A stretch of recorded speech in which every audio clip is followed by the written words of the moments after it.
Hi, everyone. So thank you so much for joining me today. And today I'm going to be talking about audio quality when you're giving and conducting lessons online. So if you're interested in hearing about my lessons that I've learned and my recommendations for audio, then please keep on watching. So I have a couple of lessons that I've learned from using audio in all of my Zoom classes and my professional learning partnerships.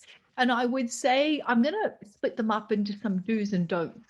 So the do's are try as much as possible to either use a headset or earphones with a mic. So when you don't use the headset and the earphones, what ends up happening is the sound of the room starts echoing and the sound quality is just not as good. So if possible, use a headset or use some earphones with a mic.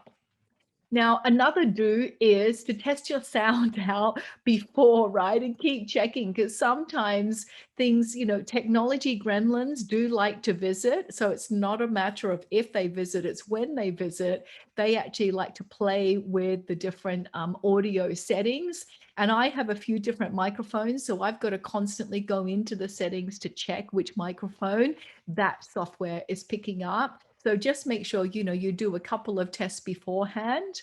And then I suppose also check with your audience and your students. Are you too loud?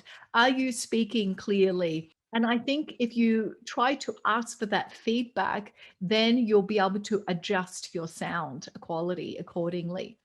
So some of the don'ts are that don't assume that the audio is fine. I think one of the most used phrases of this year is "you're muted." And so I don't know how many times I've been talking on with a muted microphone. So don't assume that your audio is fine. As soon as you start talking, maybe just have a check-in with your students and say, "Can you hear me? Give me a thumb up." And then straight away, you'll be able to get that feedback that your audio was fine. Now, I've been in a few meetings and I've done this myself.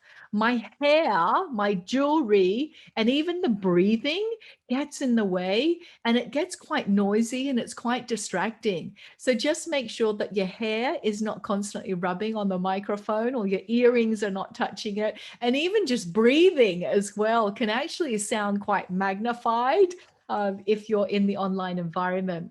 So I've learned sometimes by using the headset or by using the earphones that the noise canceling actually is really challenging because you can't hear your own voice. You end up shouting. And so I found that it wasn't very natural for me to use noise canceling. So I would suggest having some practice if you want to use noise canceling earphones or headsets.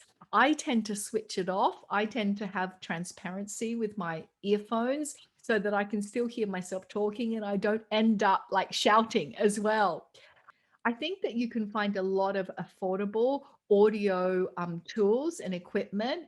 And so don't spend too much. I think sometimes the simplest things are the best, but it really is better if you do have a headset or earphones. Just try to keep your hair, your earrings, and your deep breathing to yourself.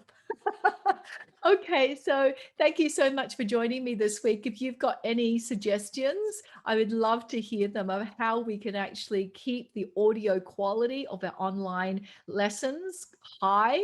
And I really hope to see you next time. Bye.